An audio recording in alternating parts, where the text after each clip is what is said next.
My name is Janine, and I've been an educator for about 17 years. During that time, I have worked with all types of students, all types of people, regular ed students, special needs students, diverse variety of backgrounds. So I've taught and worked with them all. I am married to a victim of domestic violence. My husband's mother was killed by his stepfather. Her only child, he was just 15 years old, and she was 35. She will be 35 for perpetuity. When I woke up on the morning of February 8th, 2006, I had no idea that my entire life was about to change. Life, as it had always been, began to unfold into my worst nightmare. On that cold morning, almost 10 years ago, my mom was missing. All I could do was think of where had she gone, what could have happened to her. Her cell phone, purse, and car were left behind, and were all sure signs that something was terribly wrong. My dad had been the one to take me to school that day when usually it was my mom. He told me not to tell anyone that my mom was missing. He said it was personal. Throughout the whole day, all I could do was wonder where my mom was. I knew something was wrong because she would never just leave me.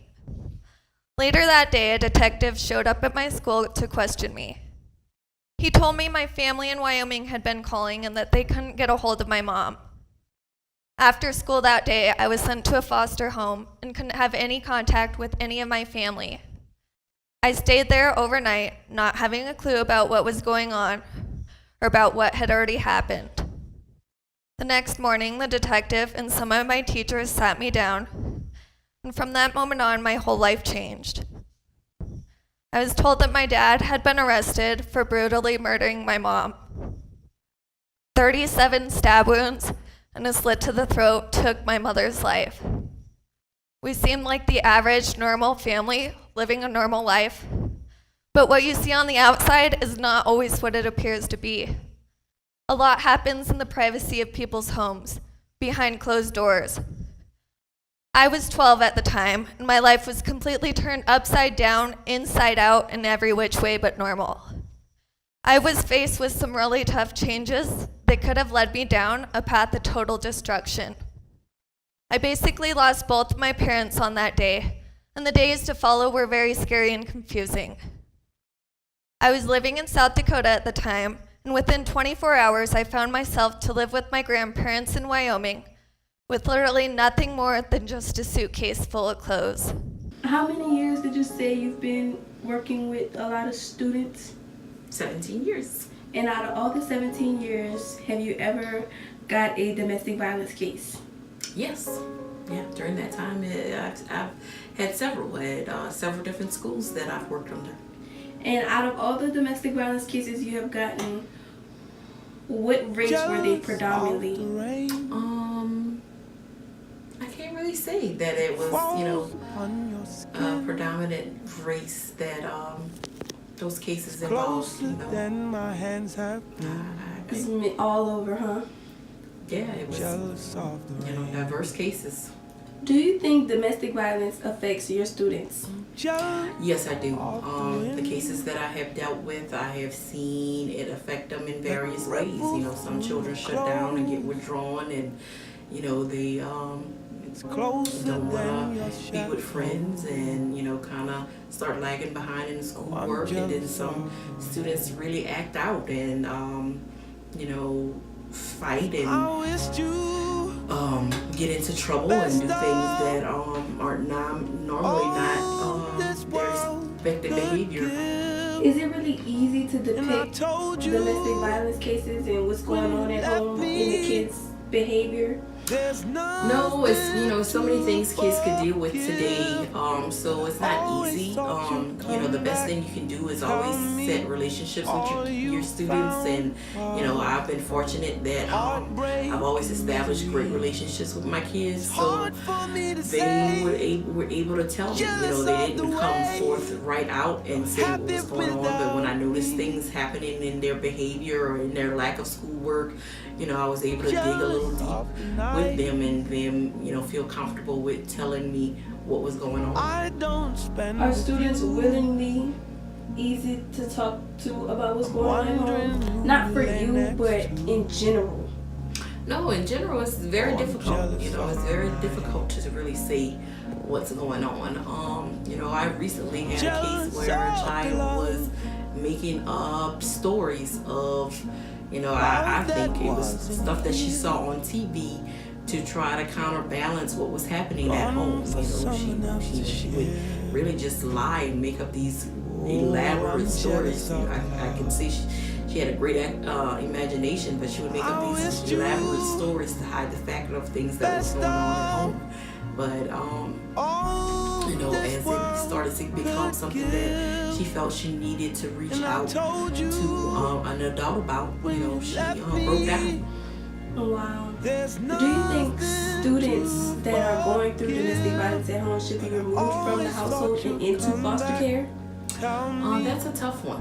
You know, every situation is unique. Every situation, you know, you gotta think about the child as well. I mean, you know, you want them to be in a stable environment, but some kids don't want to be removed from their parents. So you know, that's a tough call. You know, and I'm glad that I'm not the person that have to make that call, because it's difficult. It's really difficult. You know, some cases where the parents need to go to counseling, and some cases are very extreme where a family may have to, you know, leave the area. I did have a case like that where a parent had to literally leave and go live in a shelter, and you know, so it's just a case by case basis, and it's very tough to make that call. With domestic violence, do you think then there comes child abuse?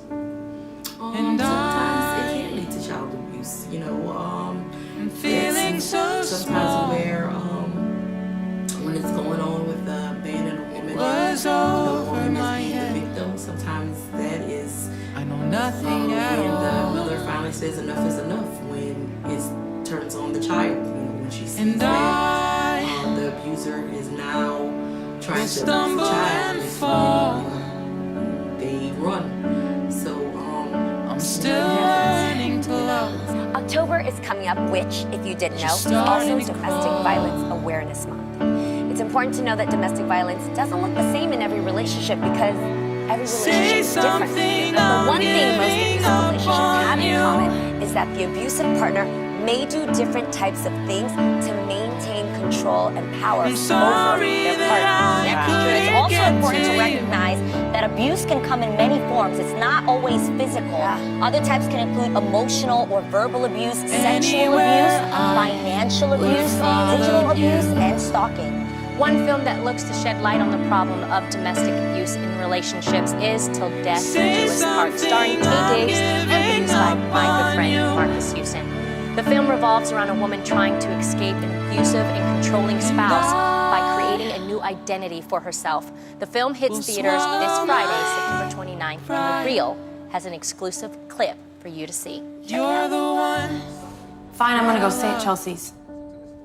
And I'm saying goodbye.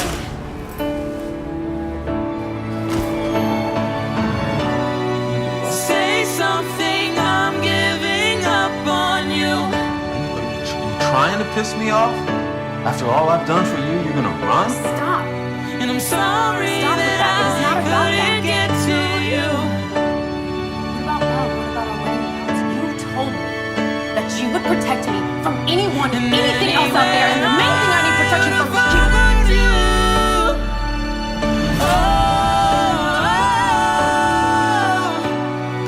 Say something, I'm giving up on you. And I want to speak to everyone out there. If you or someone you know is currently involved in an abusive relationship, you do not have to suffer in silence. Right. There is a national domestic violence hotline you can call to help get support. The number is 1-800-799-7233. You can anonymously speak to trained advocates who are there not to judge you, but to help you. Now, to learn more about the National Domestic Violence Hotline and other important facts about domestic violence and dating abuse, please visit, because we want you around, please go visit thereal.com. Yeah. That's right.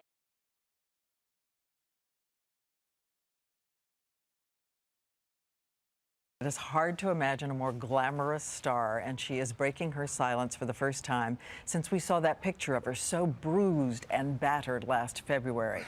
Tomorrow, she will describe in detail what happened in the car with Chris Brown and why a few weeks after she decided to go back to him. It was a mistake, she says, and sent the wrong message to so many young girls enduring the same thing.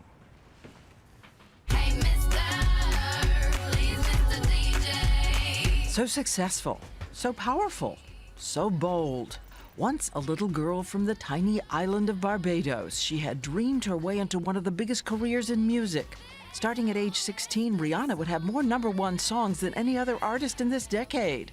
A multi-million-dollar bank account, endorsement deals, a fashion star. And then one night, her equally famous boyfriend, Chris Brown, beat her so badly, the whole world was shocked to discover there was a secret life. Rihanna says she was ashamed, unwilling to speak until now.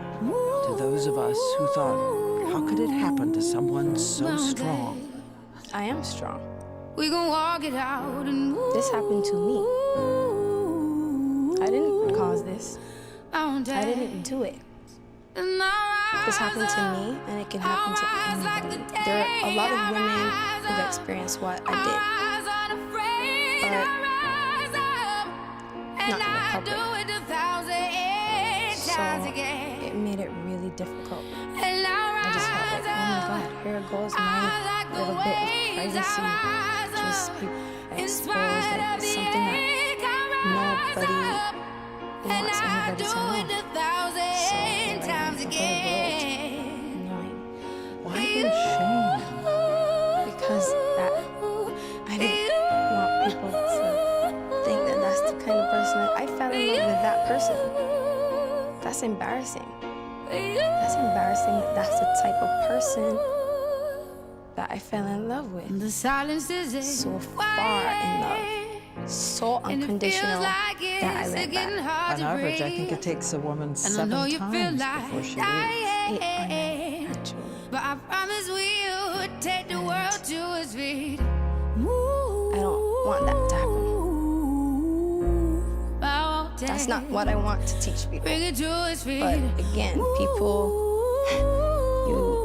I'm a human being, and people put me on a very unrealistic pedestal and all these expectations. I'm not perfect. Also, it's pretty natural for that to be the first reaction. It's completely normal to go back. You start lying to yourself. The minute the physical wounds go away, you want this thing to go away. This is a memory you don't want to have ever again.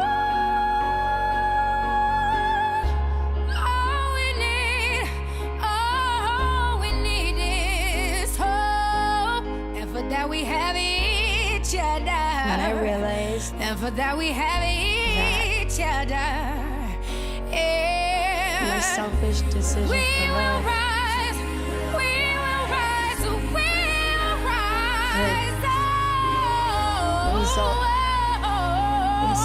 into someone killed. I could not be easy with that part. I couldn't be held responsible for telling them go back. Chris, even if Chris never hit me, who's to say that their boyfriend won't? Who's to say that they won't carry these girls? And these are young girls. And I just didn't realize how much of an impact these girls' until that happened. Until that happened, it was a wake-up call. It was a wake-up call for me. Big time. Especially when I took myself out of the situation. And I'll say that to any young girl who's going through domestic violence. Don't react off of love. F love. To come out of the situation and look at it third person. and for what it really is, and then make your decision. Because love is so blind.